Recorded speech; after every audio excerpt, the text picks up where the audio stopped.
তখন তখন আমি বাধ্য হয়ে বলেছি। হ্যাঁ, আমি আমি আমি বাধ্য হয়ে বলে দিয়েছি যে তোমার সাথে এভাবে থাকা যায় না, থাকা সম্ভব না। কি এমন করেছে মোহর? তোমাকে আমি আগে বলেছি উর্মি,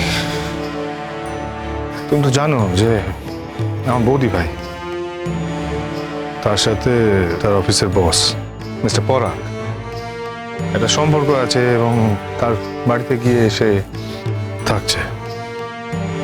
এখন এই টোটাল ব্যাপারটায় মোর কিন্তু ইনিশিয়েট করেছে, মোর তাকে সঙ্গত দিয়েছে, নাহলে বৌদি ভাই এভাবে বেরিয়ে যেতে পারতো না। বাড়ির লোকের তাই বক্তব্য। এখন ও যেটা এটা করেছে বলে বাড়ির প্রত্যেকে আমাকে এখন কথা শোনাচ্ছে, যেহেতু মোর আমার স্ত্রী, তাই তার সমস্ত কাণ্ডকর্ম কাজকর্ম সমস্ত কিছু দায়ভার আমার উপর এসে বর্তায়।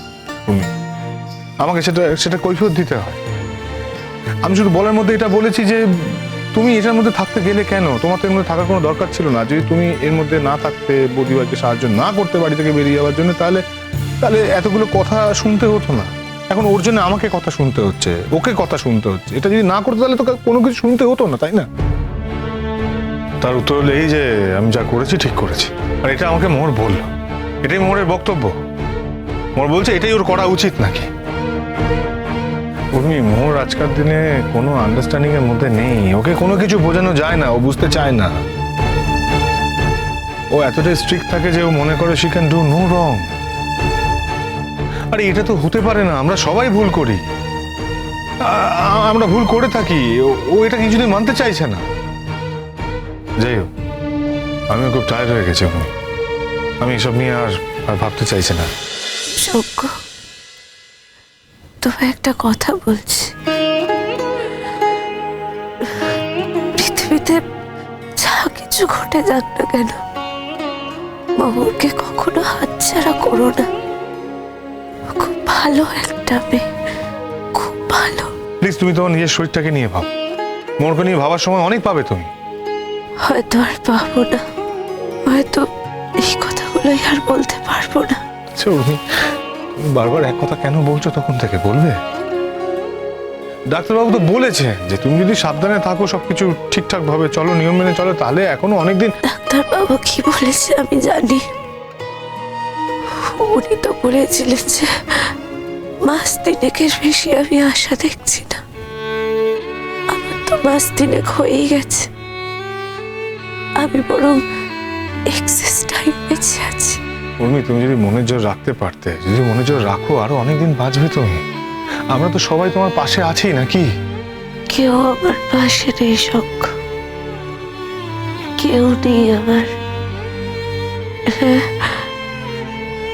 শুধু তুমি পাশে আছো, একমাত্র তুমি।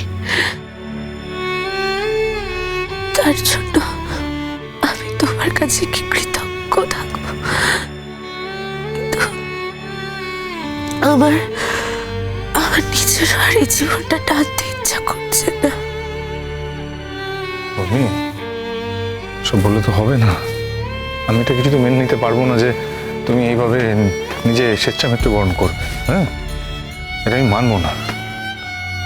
সেটা বলে আমি হসপিটালে নিয়ে যাবো তোমাকে। হ্যাঁ, হসপিটালে নিয়ে যাবো আমি। রুক্মিণী দি, রুক্মিণী দি। হ্যাঁ দিদি, তোমাকে যে একটা জিনিস দিয়েছিলাম শঙ্কদা এলে দিতে, কই দিলে না তো? আমি এক্ষুনি আনছি দিদি, এক্ষুনি আনছি। কি? দেখো না, দেখলেই বুঝতে পারবে। আমার লাস্ট রিকোয়েস্ট এটা তোমার কাছে। ফেরাবে না প্লিজ, প্লিজ রিজেক্ট করো না। আমি জানি তোমার অনেক কিছু আছে, তোমার জীবনে কিচ্ছু প্রয়োজন নেই, কিন্তু আমার সামান্য যেটুকু আছে সেটুকু আমি তোমাদের দুজনকে দিয়ে যেতে চাই। আমি আমার যা স্থাবর অস্থাবর সম্পত্তি আছে তোমার আর মোহরের নামে লিখে গেছি। সেটা বলবো, জাস্ট হ্যাং ইউর সম্পত্তি। ভালো লাগছে না শুনতে আমার। শুনতে ভালো লাগছে না, কিন্তু আমাকে তো বলতেই হবে শঙ্খ। কিন্তু উর্মি,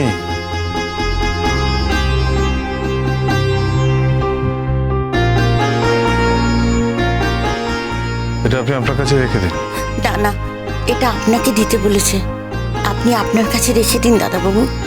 এরকম একটা দরকারি জিনিস কখনো যদি হারিয়ে যায়, কিছু হয়। প্লিজ শঙ্খ, তুমি ওনার হাত থেকে ওটা না, প্লিজ আমার এই রিকোয়েস্টটুকু রাখো।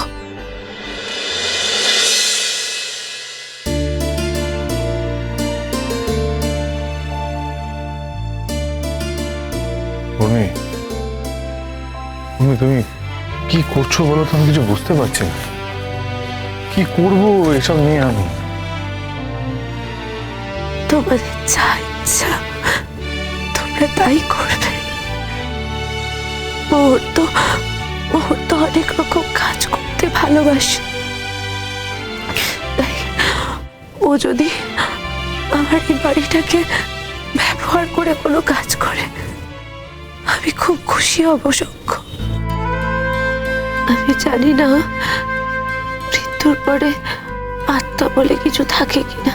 যদি যদি মৃত্যুর পরে আত্মা থাকে আর সেই আত্মা দেখতে পায়, তাহলে আমিও দেখতে পাবো। আমি দেখব আমার বাড়িটা সৎ কাজে ব্যবহার হচ্ছে। আমি তো আমার মা বাবাকে খুব কষ্ট দিয়েছি।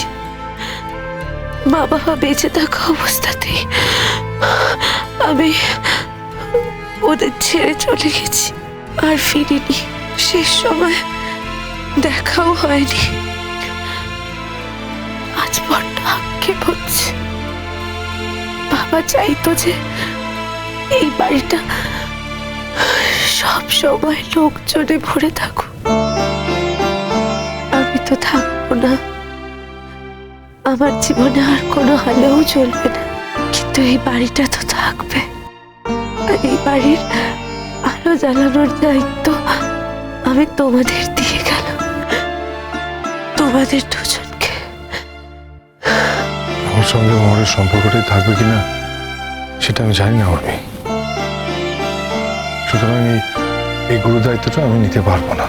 আমি আমি সাংঘাতিক একটা প্রত্যাশা থেকে তোমাদের এই কথাগুলো বলে গেলাম, এই দায়িত্বটা দিয়ে গেলাম। এবার তোমরা সেটাকে রাখবে কি রাখবে না সেটা একান্তই তোমাদের বিবেচ্য বিষয়। আমার এর মধ্যে কিচ্ছু বলার নেই। শুধু আমাকে সব কিছু থেকে মুক্তি দাও। উর্মি, যদি তুমি এতটুকু ভালোবেসে থাকো তাহলে আমার কথা রাখো, আমার সাথে হসপিটাল চলো প্লিজ। জীবনে যে কথাটা কখনো বলিনি, আজ জীবনের শেষে সেই কথাটা না বলে থাকতে পারবো না শঙ্খ।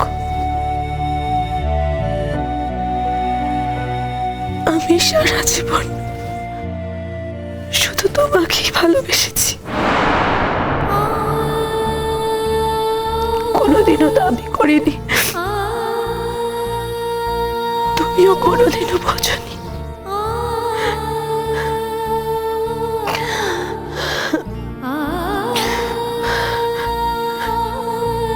তো বলে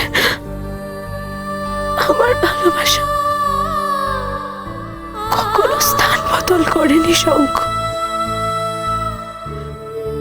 তোমাকে প্রথম দিন আমি যেভাবে ভালোবাসতাম আজও একইভাবে ভালোবাসি তোমাকে। তোমাকে তো আমার অদেহ কিচ্ছু নেই শঙ্খ, তাই আমি চাই তুমি জীবনে খুশি থাকো। মোহরের মতো এত ভালো একটা মেয়ের সাথে তুমি সুন্দর করে জীবনটাকে গুছিয়ে তোলো। ওর ওপর তুমি রাগ করে থেকো না শঙ্খ। ওর তো বয়সটা অল্প, তাই না? বয়সটা অল্প বলে হয়তো জেদটা একটু বেশি।